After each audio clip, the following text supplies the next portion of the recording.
নমস্কার, news live বাংলার মহানগর টপে আপনাদের সকলকে স্বাগত। আমি সুপ্রীতি রয়েছে আপনাদের সাথে। আর আজকের মহানগর টপে থাকছে একেবারে 4 শহরের খবর, যেখানে থাকছে শুরুতেই কলকাতা, তারপরে দেখাবো শিলিগুড়ি, একই সাথে গুয়াহাটি, আগরতলার খবর। সব মিলিয়ে আজকের মহানগর টপে কোন শহর থেকে কোন গুরুত্বপূর্ণ খবর উঠে আসলো সেটা নজর রাখবো আমরা আজকের এই পর্বে, যেখানে শুরুতেই নজর রাখতে হচ্ছে বাংলার দিকে, কারণ বাংলা প্রতিটা মুহূর্তেই আপডেট দিচ্ছে কোনো না কোনো বিষয়ে। তবে এখন যেহেতু সরকার পরিবর্তন এবং তার সাথে তৃণমূলের ভরাডুবির সঙ্গে খণ্ড খণ্ড হয়ে বিভক্ত দল, তাই সেই দলের ক্ষেত্রে চমক যেন পিছু ছাড়ছে না। আর এবারের যে খবর আজকের দিনে তা হলো মমতা বন্দ্যোপাধ্যায় এবং ঋতব্রত বন্দ্যোপাধ্যায়, অর্থাৎ দুই বন্দ্যোপাধ্যায়ের দ্বৈরথ। এবার সেটা হতে চলেছে দিল্লিতে। আসল তৃণমূল কারা, সব থেকে বড় প্রশ্ন। ফয়সালা করতেই আগামীকাল নির্বাচন কমিশনের ফুল বেঞ্চে বিদ্রোহীরা। তৃণমূল কংগ্রেসের নিয়ন্ত্রণ, দলীয় প্রতীকের অধিকার নিয়ে লড়াই এবার নির্বাচন কমিশনের দরবারে গিয়ে পৌঁছবে আগামীকাল, অর্থাৎ আগামীকাল দিন অত্যন্ত গুরুত্বপূর্ণ তৃণমূলের কাছে। দুপুর 12টায় আনুমানিক, যেখানে দিল্লির মুখ্য নির্বাচন কমিশনার জ্ঞানেশ কুমার তার ফুল বেঞ্চের সাথে নাকি বৈঠকে বসতে চলেছেন ঋতব্রত বন্দ্যোপাধ্যায় সহ তার পুরো গোষ্ঠী। তবে সেই বৈঠকে মমতা বন্দ্যোপাধ্যায় অর্থাৎ কালীঘাট পন্থী তৃণমূল, সেখানে কারা কারা থাকবেন, সেই তৃণমূলের পক্ষ থেকে কোন কোন মুখকে আমরা দেখতে পাবো, সমস্ত বিষয়কে নিয়ে একটা আবারও প্রশ্ন তৈরি হয়েছে। তবে ইতিমধ্যেই নিউ টাউনের এক অধিবেশনে মমতা বন্দ্যোপাধ্যায়কে শীর্ষ পদ থেকে সরিয়ে আমরা কি দেখলাম, যে নতুন ন্যাশনাল ওয়ার্কিং কমিটি গঠন করেছেন ইতিমধ্যেই বিদ্রোহীরা। অন্যদিকে মমতা বন্দ্যোপাধ্যায়ও নিজের সই করা পাল্টা কমিটি তালিকা কমিশনকে পাঠিয়েছেন আগে থেকেই। জোড়া কমিটির এই যে দ্বৈরথ, সেই দ্বৈরথের ফলে এবার কমিশন সিদ্ধান্ত কি নেবে, কারণ এই ছবিটা আমরা দেখেছিলাম মহারাষ্ট্রের ক্ষেত্রে, একদিকে সিন্ধে শিবির এবং অন্যদিকে শিবসেনা, এই যে দুটো শিবির, আসল লোগো কোন দিকে যাবে, এই যে দড়ি টানাটানি শুরু হয়ে গেছে, সেটার কোথাও গিয়ে যে একটা ফয়সালা আগামীকাল হতে চলেছে রাজধানীর বুকে, সেটা আভাস মিলেছে আজকে বিমানবন্দর থেকে। ঋতব্রত বন্দ্যোপাধ্যায় তিনি ঠিক কি জানিয়েছেন রাখবো। কতজন যাচ্ছেন আপনারা? আমাদের কালকে নির্বাচন সদনে নির্বাচন কমিশনের ফুল বেঞ্চের সঙ্গে আমাদের একটা অ্যাপয়েন্টমেন্ট রয়েছে, সেই জন্য ওরা 10 জন একটা ডেলিগেশন অ্যালাউ করেছেন। তো আমরা 10 জন সেই কারণে আজকে দিল্লি যাচ্ছি। কালকে বেলা 12টায় নির্বাচন কমিশনের ফুল বেঞ্চের সঙ্গে আমাদের অল ইন্ডিয়া তৃণমূল কংগ্রেসের একটা মিটিং রয়েছে, সেই কারণেই আমরা আজকে দিল্লি যাচ্ছি। শঙ্করদেব রয়েছে আমার সাথে, শঙ্করদেবের কাছে আমি যাব। শঙ্করদেব, এই যে ছবিটা, অর্থাৎ আগামীকালকে দিল্লির বুকে একটা ফয়সালা যে হতে চলেছে, সেখানে ঋতব্রত সহ আরো বেশ কয়েকজন 10 জনের নাম তালিকা এই মুহূর্তে উঠে আসছে। অন্যদিকে কালীঘাট পন্থীর থেকে কারা কারা থাকবেন, সব মিলিয়ে কি জানতে পারছো? তৃণমূলের এই দড়ি টানাটানি কালকে কি শেষ হচ্ছে ট্যাগ অফ ওয়ার?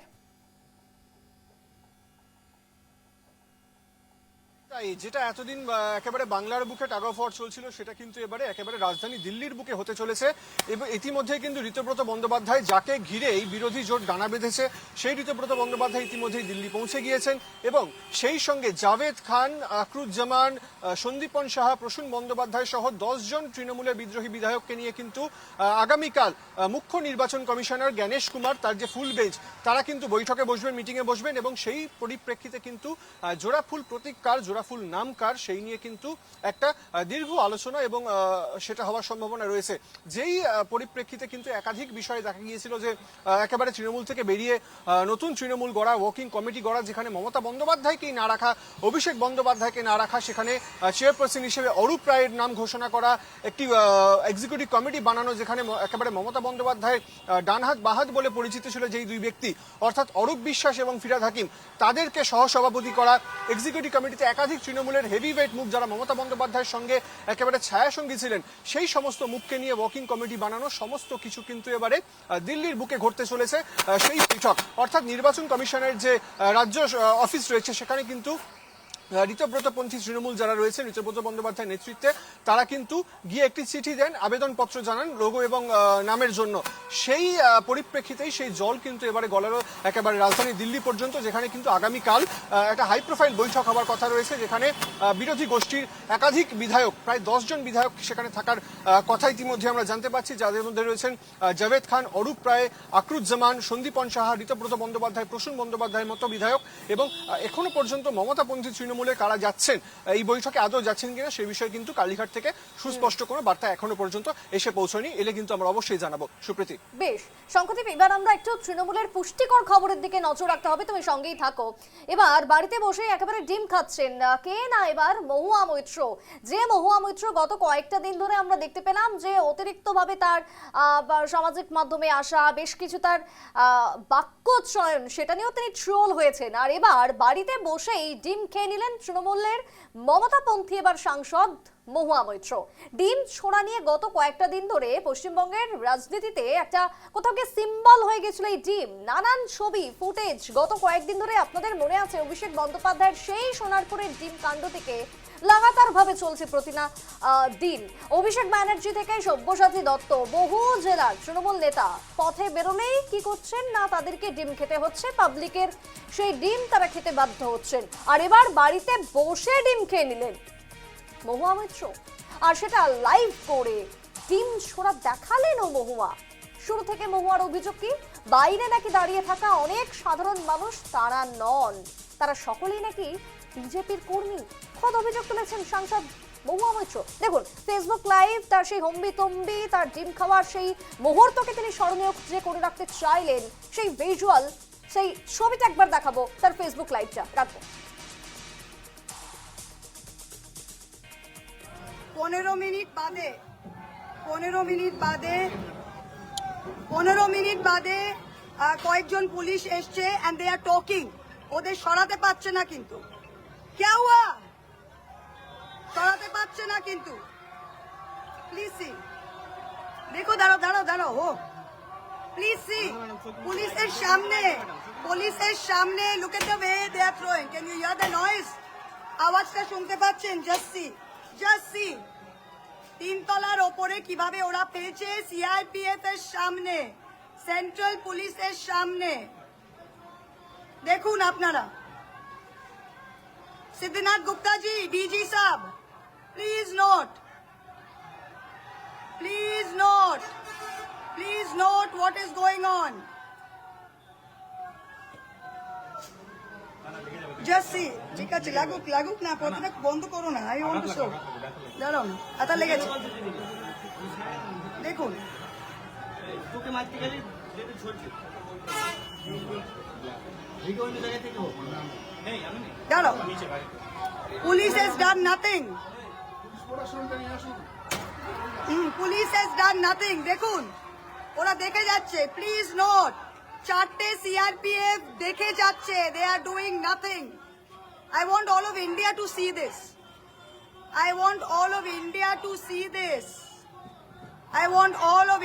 এই মুহূর্তে মহুয়া মৈত্র তিনি দেখাচ্ছেন তার ফেসবুক লাইভে তিনি তুলে ধরেছেন বাড়িতে তিনি বসে রয়েছেন এবং বাড়িতে 3 তলার উপর থেকে 3 তলার উপরে যে ডিম ছুটছে সেই ডিম বাড়ির ভেতরে গিয়ে পৌঁছে এবং তিনি যে বাড়িতে বসে এই পুষ্টিকর খাদ্য পেয়ে যাচ্ছেন সেই ছবিটা তিনি ফেসবুক লাইভে এসে দেখাচ্ছেন। আমি আবারও একটু শঙ্খদীপের কাছেই যাব। শঙ্খদীপ, তৃণমূলের তো এখন দরজা কপাট লাগিয়ে রাখার ছাড়া আর কোনো উপায় আমরা দেখছি না। এই মুহূর্তে দাঁড়িয়ে যদি বাড়িতে বসে এত পুষ্টিকর খাদ্য তৃণমূল পেয়ে যায়, কি বলবে? একেবারেই তাই। মহুয়া মৈত্র একেবারে বাড়িতে বসেই, আর তাকে কোথাও বেরোতে হলো না আলাদা করে ডিম খাওয়ার জন্য। বাড়িতে বসেই একেবারে জনসাধারণের ছোড়া ডিম সেটা কিন্তু একেবারে জানলা ভেদ করে তার বাড়িতে পৌঁছে গেল। একেবারে কালীগঞ্জের যেই ঘটনার কথা গর্বের সঙ্গে তিনি ফেসবুক লাইভ করে একেবারে আর্তনাদ নিয়ে বলেছেন। এই মহুয়া মৈত্র, তোমার মনে আছে সুপ্রীতি, তিনি কিন্তু সংবাদ মাধ্যমকেও কখনো ছাড়েননি। 2 পয়সার সাংবাদিক বলেছিলেন এক সময় আমাদের। আজকে যেই ডিমটা তিনি খেলেন সেটা কত পয়সা সেটা জিজ্ঞেস করতে পারলে অন্তত সার্থক হতো। সেই পরিপ্রেক্ষিতে একেবারে কিছুদিন আগেই দেখা গিয়েছিল বিমানে তিনি একেবারে চোর চোর স্লোগান শুনতে হয়েছিল তাকে, সেটাও তিনি ফেসবুকে গর্বের সঙ্গে শেয়ার করেছিলেন। আজকে যখন বাড়িতে বসে কার্যালয়ে বসে তিনি ডিম খেলেন সেটাও গর্বের সঙ্গে শেয়ার করলেন। আবারও কালীঘাটে গিয়ে একেবারে বুক ফুলিয়ে বলবেন যে আমি মমতা বন্দ্যোপাধ্যায়ের সঙ্গে আছি, 21শে জুলাই সভা করতে না দিলে জিপের উপরে দাঁড়িয়ে করব। এরকম বহু একেবারে রক্ত গরম করা বক্তব্য তার কর্মীদের উদ্দেশ্যে তিনি বলছেন বেশ কয়েকদিন ধরে। কিন্তু আদতে সেই যে নেত্রী মহুয়া মৈত্র সাংসদ, একেবারে সেই সাংসদ কিন্তু এবারে ডিমের হাত থেকে বাঁচলেন ছিলেন না। যেই ট্র্যাডিশন একেবারে Abhishek Bandyopadhyay leading from the front একেবারে সোনারপুরে গিয়ে প্রথম ডিম খেয়েছিলেন, তারপরে তৃণমূলের নিচু স্তর থেকে উঁচু স্তরের সমস্ত ব্যক্তি একেবারে ডিমের খায় আহত হয়েছিলেন। একদম। সেই ডিম এবারে উড়ে এলো একেবারে জানলা ভেদ করে মহুয়া মৈত্রর কার্যালয়, যেই সময় তিনি দলীয় কর্মীদের নিয়ে নাকি মিটিং করছিলেন। যদিও তিনি বিজেপির দিকে আঙ্গুল তুলেছেন, তবে সেই তারা আদৌ বিজেপি না সাধারণ মানুষ সেটা নিয়ে এখনো পর্যন্ত ধোঁয়াশা অব্যাহত রয়েছে। তবে ডিম যে তিনিও খেলেন সেটা কিন্তু আজকে তিনি একেবারে ফেসবুক পোস্ট করে সগৌরবে জানিয়ে দিলেন সবাইকে। একেবারে তাই সংগঠিত। তোমাকে আমি আপাতত ধন্যবাদ জানাচ্ছি। এই মুহূর্তে মহানগর টপে এবার আমরা একটু গুরুত্বপূর্ণ খবরের দিকেও নজর রাখবো, যেহেতু জয়দীপও জুড়ে গেছে আমার সাথে। জয়দীপ, ইতিমধ্যে শিলিগুড়ির একটু খবর আমরা দেখে নেবো, যেখানে শিলিগুড়িতে এবার আইআইটি এবং এইমস তৈরির সম্ভাবনা, আর সেই সম্ভাবনাকে সামনে আসার পর থেকেই জমি দেখা, জমি বাছা সমস্ত কাজ শুরু হয় এক প্রকার। 2016 সালে তৈরি হলেও তৃণমূল সরকারের আমলে এই রাজ্যে অর্থাৎ বাংলার বুকে হয়নি দিশার একটিও বৈঠক। রাজ্যে অর্থাৎ বাংলায় পালাবদল হতে না হতেই পশ্চিমবঙ্গে প্রথমবার আয়োজিত হলো জেলা উন্নয়ন সমন্বয় এবং পর্যবেক্ষণ কমিটির বিশেষ গুরুত্বপূর্ণ বৈঠক, এবং সেই বৈঠকে আজ লক্ষ্য করা গেছে বুধবার শিলিগুড়ি স্টেট গেস্ট হাউসে দার্জিলিং জেলার প্রথম যে বৈঠক সেটাও হয়ে গেল, এবং সেই বৈঠক থেকে উঠে এসেছে বেশ কিছু দিক। তবে আজকের মহানগর টপে আমরা দেখাবো হাসপাতাল এবং স্বাস্থ্য ব্যবস্থা সম্পর্কে ঠিক কি কি সিদ্ধান্ত হয়েছে আজকের বৈঠকে। আজকের বৈঠক সম্পর্কে রাজু বিস্তার তিনি বৈঠকের পর বেরিয়ে কি বললেন সংবাদ মাধ্যমকে একবার রাখবো। दार्जिलिंग के लिए एक सुपर स्पेशलिटी अस्पताल बन रहा है, जिसकी स्वीकृति शुभेंदु अधिकारी जी मुख्यमंत्री ऑलरेडी दे चुके हैं। दार्जिलिंग में एक ट्रामा सेंटर बनेगा और करसान के अंदर में एग्जिस्टिंग अस्पताल में जो है 250 बेड का नया जो है अस्पताल भी करसान की जनता के लिए बनेगा। कालिंगपुर में मेडिकल कॉलेज अस्पताल बनने की स्वीकृति ऑलरेडी हो चुकी है और बहुत जल्दी एम्स की घोषणा भी होने वाली है। उसका स्थान क्या होगा इसकी भी সরাসরি চলে যাব জয়দীপের কাছে। জয়দীপ, আজকে যে বৈঠক সেই বৈঠকে আমরা মহানগর টপে নজর রাখছি হাসপাতাল এবং স্বাস্থ্য পরিষেবার দিকে। তবে একটা বড়সড় ঘোষণা এই যে এইমস এর ব্যাপারে, এবং সেটা হয়তো খুব শীঘ্রই কাজ শুরু হয়ে যাবে তৈরির ব্যাপারে। আর কি কি জানতে পারছো, কতটা উন্নত হবে যদি উত্তরবঙ্গে একটা এইমস হয়? সেটা শুধু বাংলার জন্য নয়, যদি ভৌগোলিকভাবে দেখি উত্তর পূর্ব ভারতের জন্য সেটা কিন্তু একটা বিশাল বড় এফেক্ট পড়বে। একদমই তাই। দেখো, এই উত্তরবঙ্গে যদি শিলিগুড়িতে এইমস হয়, এর প্রভাব, এর ভালো দিক অর্থাৎ এই পরিষেবা পাবে কিন্তু উত্তর পূর্ব ভারতের রাজ্যগুলির মানুষরাও, কারণ খুব সহজেই শিলিগুড়ি থেকে উত্তর পূর্ব ভারতে যাওয়া যাবে এবং বিমান যোগ হোক, রেল যোগাযোগ খুব সহজেই পৌঁছে যাওয়া যাবে শিলিগুড়ি শহরে। ফলে শিলিগুড়িকেই যাতে এইমস হয় সেটা কিন্তু চাইছেন উত্তরবঙ্গের একটা শ্রেণীর মানুষ, আবার অনেক মানুষ বিভিন্ন জেলার মানুষ তারা চাইছেন সবার নিজের জেলায় এইমস হোক। যদিও যেটা আজকে দিশা কমিটির বৈঠক অর্থাৎ জেলার উন্নয়ন সমন্বয় এবং পর্যবেক্ষণ কমিটির বৈঠক ছিল, সেই বৈঠকের পর যেটা রাজ্যের পরিবহন এবং অর্থ দপ্তরের প্রতিমন্ত্রী আনন্দময় বর্মন এবং দার্জিলিং সাংসদ নিজেও ছিলেন বৈঠকের পর যেটা ইঙ্গিত দিলেন যে শিলিগুড়িতেই এইমস এবং আইআইএম তৈরি হবে। কারণ ইতিমধ্যে বাগডোগরা এলাকায় অর্থাৎ মাটিকাড়া, নকশালবাড়ি এবং ফাঁসিদেবা এই দুটো বিধানসভা কেন্দ্র রয়েছে। এই দুটো বিধানসভা কেন্দ্রেই জমি দেখা হচ্ছে এবং প্রাথমিকভাবে জমি চিহ্নিতও করারও কাজও শুরু হয়েছে বলে যেটা ইঙ্গিত দিলেন। অর্থাৎ এই জমি চিহ্নিত হয়ে গেলে সেখানেই যে এইমস হতে পারে এবং তার সিলমোহর যে সরকার দিতে পারে সেটা কিন্তু কার্যত আজকে থেকে স্পষ্ট। কারণ দেখো, সরাসরি উত্তর পূর্ব থেকে সরাসরি শিলিগুড়ি বাগডোগরা বিমানবন্দরে পৌঁছে যাওয়া যাবে এবং রেল স্টেশন বলতে নিউ জলপাইগুড়ি রেল স্টেশন, যেটা সবচেয়ে উত্তরবঙ্গে এই মুহূর্তে সবচেয়ে গুরুত্বপূর্ণ এবং উত্তর পূর্ব ভারতের জন্য অত্যন্ত গুরুত্বপূর্ণ রেল যোগাযোগের মাধ্যমে এবং রেল স্টেশন। পাশে নেপাল রয়েছে এবং ভুটানও রয়েছে এবং উত্তরবঙ্গের বিভিন্ন জেলার মানুষও সহজেই শিলিগুড়িতে এসে পৌঁছাতে পারেন, সহজে যাতায়াত করতে পারে। ফলে এই দিক থেকে শিলিগুড়িতে যদি এইমস হয় তার যে যাতায়াত এবং যোগাযোগের যে কোনো রকম অসুবিধা থাকবে না সেটা কিন্তু প্রশাসনিক স্তরে একটা আলোচনা হয়েছে এবং সেটাই কিন্তু তার পর্যবেক্ষণ করার পর সিদ্ধান্ত নেওয়া হয়েছে। আপাতত মাটিকাড়া, নকশালবাড়ি এবং ফাঁসিদেবা এই দুটো বিধানসভা কেন্দ্রের এলাকাতেই এইমস এবং আইআইএম যে ক্যাম্পাস তার কিন্তু নির্মাণ হবে এবং আজ সেটা বিধায়ক কিন্তু ইঙ্গিত দিয়ে দিলেন। এতেই কিন্তু কিছুটা হলো স্বস্তি শিলিগুড়িবাসীর, কারণ শিলিগুড়িতে এইমস হয় সেটা কিন্তু উত্তর পূর্ব ভারত এবং শিলিগুড়ি ফিরে উত্তরবঙ্গের মানুষের লাভ হবে। সত্যি বেশ, জয়দীপ ধন্যবাদ জানাই। অর্থাৎ এই ক্ষেত্রে দাঁড়িয়ে যে এইমস এর কথা হচ্ছে, সেই এইমস যদি হয় শিলিগুড়ির বুকে, তাহলে শুধু শিলিগুড়ি নয়, শুধু বাংলা নয়, গোটা উত্তর পূর্ব ভারত এতে উপকৃত হবে, সেই ছবি উঠে আসছে। আর এবার মহানগর টপে নজর রাখবো একটু গুয়াহাটির খবরে। গত কয়েকটা দিন ধরে গুয়াহাটির দিকে যদি নজর রাখেন তাহলে আমরা প্রত্যেকেই জানি এই মুহূর্তে যে সোনা পাচার এবং আন্তঃরাজ্যের যে সোনা পাচার চক্র, সেই চক্রে রীতিমধ্যেই একজনকে জালে তোলা হয়েছে এবং এই ঘটনার যত সুতো টানা হচ্ছে ততই কিন্তু বেরোচ্ছে একের পর এক তথ্য। কুখ্যাত গোল্ড স্মাগলার অক্ষয় বানসুরকে 3 দিনের পুলিশি হেফাজত ইতিমধ্যেই দেওয়া হয়েছে। অক্ষয় বানসুরের কাছ থেকে পাওয়া গেছে ইউএইর সোনার বিস্কিট। অন্যান্যদের সঙ্গে হোয়াটসঅ্যাপের মাধ্যমে যে যোগাযোগ রাখত অক্ষয়, মণিপুরের একজন পাচারকারীর সঙ্গেও যোগাযোগ ছিল অক্ষয়, আর সেই লিঙ্কে মায়ানমারের পাচারকারীর সঙ্গে হতো ক্রমশ যোগাযোগ। অক্ষয় বানসুরের মোবাইলে পাওয়া গেছে গুয়াহাটির এক ব্যক্তির মোবাইল নাম্বারও, এবং ইউএই থেকে জলপথ দিয়ে মুম্বাইয়ে সোনা আনা হয়েছিল বলেও খবর, যেটা প্রাথমিকভাবে পুলিশের সন্দেহ। গুয়াহাটিতে রেল মারফতও আনা হতো এই সোনা, আর এটি একটি চেন নেটওয়ার্ক, যেখানে এক প্রকার হাওয়ালার মতন কোড নম্বর দেওয়ার পর দেওয়া হতো নাকি সোনা। খারঘুলিতে ভিক্ষুকের ছদ্মবেশে দৌড়ে সোনার বিস্কিট পাওয়া গেছে এবং সেখানে পাচার করতো সে। নিউজলাইভ বাংলার প্রশ্নের কোনো উত্তর দেয়নি অক্ষয় বানসুর। আমি রাখবো সেই ছবিটা, এবং তার পাশাপাশি আজকে শুধুমাত্র গুয়াহাটি নয়, গুয়াহাটিতে যেরকম ভাবে প্রায় 50 কোটি টাকার এই যে সোনা বাজেয়াপ্ত করা হয়েছে, ঠিক অন্যদিকে যদি রাজধানীর খবরটা দেখি, অর্থাৎ দিল্লির খবরটা, সেখানেও বিমানবন্দরে আজকে বাজেয়াপ্ত হয়েছে বিপুল পরিমাণে সোনা, এবং সেক্ষেত্রে ডিআরআই ইতিমধ্যেই সেই সোনা বাজেয়াপ্ত করেছে বলে আমরা জানতে পারছি। তবে সব মিলিয়ে আমি রাখবো যে কি বলছেন এই মুহূর্তে রাজ্যের যে পাচারকারীকে ইতিমধ্যে ধরা হয়েছে তার বক্তব্য একটু রাখবো।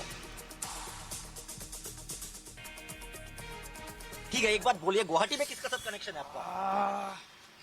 गुवाहाटी में किसका साथ आपका कनेक्शन है? एक बात, ये बात बोल दीजिए कि कौन है ये, गुवाहाटी में कौन है? आप ये बात तो बोल सकते हैं ना, आप इतने साल से यहाँ पर स्मगलिंग कर रहे हैं, इतने महीना से कर रहे हैं, तो ये बात बोल सकते हैं। দেখলেন আমাদের প্রতিনিধি তন্ময় বারবার তাকে জিজ্ঞাসা করলো, কিন্তু কোনো উত্তর সে দিল না, কোনো উত্তর নেই তার কাছে। ঠিক যেমনটা দিল্লির কথা বলছিলাম, সেখানেও কিন্তু চলছে একইভাবে স্মাগলিং এর কাজ। দিল্লির বিমানবন্দর, সেখানে প্রায় 15 কেজি সোনা উদ্ধার হয়েছে, উদ্ধার করেছে ডিআরআই, আর এই ঘটনায় 4 জনকে গ্রেফতার। বাজেয়াপ্ত সোনার মূল্য প্রায় 21 কোটি 40 লক্ষ টাকা। থাইল্যান্ড কোরিয়ারে এই সোনা এসেছিল। কুখ্যাত গোল্ড স্মাগলার অক্ষয় বানসুর ইতিমধ্যেই রাজ্যে যেরকম ভাবে জড়িত রয়েছে, 3 দিনের পুলিশি হেফাজত দেওয়া হয়েছে। কিন্তু দিল্লির ক্ষেত্রে এই ঘটনায় এই অক্ষয় বানসুরের কোনো যোগসূত্র রয়েছে কি? যদি থেকে থাকে তাহলে আর কারা কারা রয়েছে জড়িয়ে? সমস্ত ঘটনা, এই যে সমস্ত চেন, তা বিভিন্ন প্রশ্ন তুলে ধরছে ইতিমধ্যে। আমি সরাসরি চলে যাব, ইতিমধ্যে তন্ময় রয়েছে। তন্ময়, তুমি এই ঘটনা গত 2-3 দিন ধরে আমাদের সামনে তুলে ধরছো এবং তোমার সাথে পুলিশের কথা হয়েছে বিস্তারিতভাবে। কি জানাচ্ছেন এই যে সোনা পাচার, কোন কোন রুট তারা ব্যবহার করত, কোন কোন জায়গাতে এই স্মাগলিং এর তারা চক্র ফেদেছিল? তন্ময়, চক্রটা কিন্তু তোমার নতুন চক্র না, এই চক্রটা তোমার অনেক পুরনো চক্র, তারা কিন্তু আগের দিকেই করে আসছে। এইবার যে পুলিশের অপারেশন চলেছিল, আসাম পুলিশের অপারেশন চলেছিল গুয়াহাটিতে, সেই অপারেশনে কিন্তু এই পুরো ঘটনাটা প্রকাশ্যে আসছে যে তারা কতদিন ধরে চালাচ্ছিল। আর সবচেয়ে বড় কথা সুপ্রীতি, দেখো এটা কিন্তু কোনো ভারতবর্ষের কোনো নেটওয়ার্ক না, এই নেটওয়ার্ক কিন্তু তোমার মিয়ানমার বা তোমার মধ্যপ্রাচ্য, এই ইউএই, সেই জায়গাগুলোর দেশগুলোর কিন্তু একটা নেটওয়ার্ক জড়িত হয়ে আছে এটার মধ্যে। আর যে এই যে দেখালে তুমি মাত্র দর্শকদেরকে অক্ষয় তোমার তাকে দেখালে যে পাচারকারী ছিলেন, গুয়াহাটিতে ধরা পড়েছিল, সেই অক্ষয় কিন্তু আমি আজ সকালে বারবার তাকে জিজ্ঞেস করেছি, সে কিন্তু কোনো ধরনের মুখ খোলেনি। সে কি দেখো পুলিশের যে তদন্ত বা পুলিশের জিজ্ঞাসাবাদেও কিন্তু সে ভালো মতন কোনো কোঅপারেট করছে না পুলিশকে, বা পুলিশকে কিছু বলছে না। কিন্তু আমার যে পুলিশ সূত্রের মতে, আমার যে সূত্র আছে পুলিশের, আমি তাদের থেকে জানতে পেরেছি, দেখো এই যে সোনার যে পাচার হতো, ইউএইর যে সোনার বিস্কিট তার দিকে পাওয়া গেছে। আর ইউএই থেকে কিভাবে আসলো, দেখো সাধারণত তোমার প্লেন যোগে আসলে কিন্তু এয়ারপোর্টে সেটা ধরা পড়ে যায়, তাই তারা কিন্তু জলপথ ব্যবহার করেছে। তারা জাহাজে, ইউএই থেকে জাহাজে প্রথমে মুম্বাই এসছে, আর মুম্বাইয়ের দিকে রেল যোগে অর্থাৎ ট্রেনে গুয়াহাটি আসছে। আর দেখো এই যে অক্ষয়ের সাথে কিন্তু তোমার মিয়ানমারের যে কন্ট্যাক্টটা আছে, সেই কন্ট্যাক্টটা প্রথম ধরা পড়েছে তার ফোনে, কারণ তার ফোনে দেখা যাচ্ছে যে সে কিন্তু হোয়াটসঅ্যাপে কলিং করছে। মণিপুরের একজন পাচারকারীর সাথে সেই যোগাযোগে ছিল, আর এই মণিপুরের পাচারকারীটার সঙ্গে যোগাযোগ ছিল মিয়ানমারের পাচারকারী, অর্থাৎ তাদের একটা নেটওয়ার্ক একটা আছে, প্রত্যেকটা জায়গায় একটা নেটওয়ার্ক আছে। আর সেই নেটওয়ার্কের সাহায্যতে কিন্তু এই পুরো সোনার যে পাচার সেটা কিন্তু চলতো। এখন দেখো সুপ্রীতি, আরেকটা বড় কথা, যে গুয়াহাটির একজন লোকের কন্ট্যাক্ট পাওয়া গেছে অক্ষয়ের ফোনে, যখন পুলিশে সেই ফোন তদন্ত করছিল বা সেই ফোন দেখছিল, সেখানে কিন্তু গুয়াহাটির একজন লোকে কন্ট্যাক্ট পাওয়া গেছে। তার সাথেও অক্ষয় কিন্তু হোয়াটসঅ্যাপ যোগে কথা বলতো, হোয়াটসঅ্যাপ কলিং যোগে কথা বলতো। সবচেয়ে বড় কথা, এই গুয়াহাটির লোকটাকে, তার সাথে অক্ষয়ের কানেকশনটা কতদিন ধরে আছে? যেহেতু অক্ষয় দেখো এটা প্রথমবার করেনি, এর আগেও কিন্তু অক্ষয় গুয়াহাটিতে করেছে। অর্থাৎ সেই লোকটার সাথে, গুয়াহাটির সেই লোকটার সাথে অক্ষয়ের কোথাও না কোথাও কানেকশনটা আগের দিকে আছে। একদম। আর শুধু দেখো, পুলিশ সন্দেহ করছে শুধু একটা লোক গুয়াহাটির না, অনেক কজন লোক জড়িত আছে। হাওয়ালার মতন একটা কোড নাম্বার দেওয়া হয়। একদমই তাই। পুরো প্রক্রিয়াটা তোমার ইন্টারন্যাশনাল একটা তোমার স্মাগলিং র্যাকেট। একেবারে তাই, একেবারে তাই। তন্ময়, আমি তোমাকে আপাতত ধন্যবাদ জানাবো, কারণ এই ঘটনা আমাদের আরো বিস্তারিতভাবে আমরা দর্শকদের সামনে তুলে ধরবো। তুমি আরো এটার দেখো, খোঁজ রাখো যে কারা কারা থাকতে পারে সমস্ত বিষয় সম্পর্কে। আজকে মহানগর টপে আমাকে আরেকটি পরবর্তী খবরের দিকে নজর রাখতে হবে, যেখানে চলে যাব। আমার সাথে এই মুহূর্তে ভূপালও জুড়ে গেছে, তাই একটু ত্রিপুরার দিকে নজর রাখবো, আগরতলার খবর। আর সেই খবর হচ্ছে, অপেক্ষার এবার অবসান হতে চলেছে। কিসের অবসান? না, আন্তর্জাতিক ক্রিকেট মানচিত্রে খুব শীঘ্রই এন্ট্রি নিতে চলেছে আগরতলা। আর এটি হতে চলেছে প্রথম, ত্রিপুরার প্রথম এবং গোটা উত্তর পূর্বাঞ্চলের দ্বিতীয় আন্তর্জাতিক ক্রিকেট স্টেডিয়াম, অর্থাৎ নরসিংগড়, ত্রিপুরার আগরতলার নরসিংগড়। সেখানে নির্মীয়মান এই স্টেডিয়ামের কাজ এখন একেবারে শেষ পর্যায়ে। আর এই নিয়ে ঠিক কি বললেন ইতিমধ্যে টিসিএর সভাপতি, একটু রাখবো।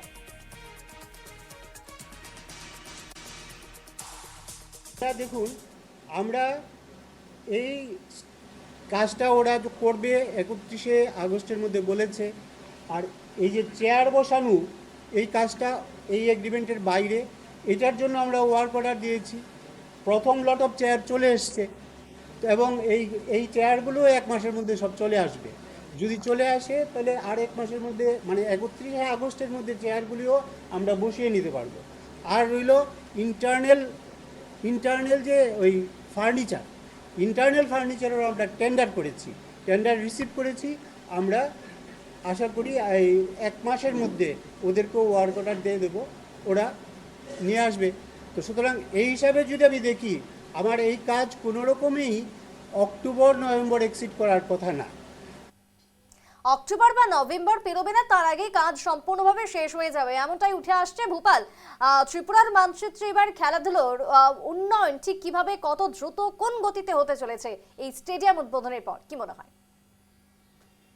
দেখো, বহু আগে থেকেই কার্যত ত্রিপুরার ক্রিকেট ফ্যানরা ত্রিপুরাতে আইপিএল অথবা আন্তর্জাতিক ক্রিকেট ম্যাচ দেখার জন্য মুখিয়ে আছে, কারণ 2017 সাল থেকে এখানে ক্রিকেট স্টেডিয়াম তৈরির কাজ শুরু হয়েছিল।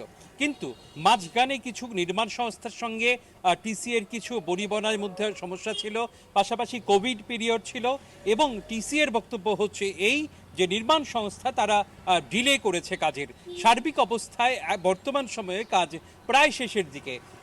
টিসিএ আজ সাংবাদিক সম্মেলন করে দাবি করেছে তারা এবার আশাবাদী যে জুলাই মাসের মধ্যে একেবারেই শেষ হয়ে যাবে গোটা স্টেডিয়ামের কাজ। আগস্ট মাস নাগাদ বা তার পরের মাসেই এই স্টেডিয়াম কার্যত হস্তান্তর করা হতে পারে টিসিএকে, এবং হস্তান্তর করার পর পরবর্তী সময়ে নিয়ম মেনে বিসিসিআইয়ের অনুমতি পাওয়ার পরিপ্রেক্ষিতে সেখানে আন্তর্জাতিক ক্রিকেট ম্যাচ এবং আইপিএল করার একটা সম্ভাবনা তৈরি হয়েছে।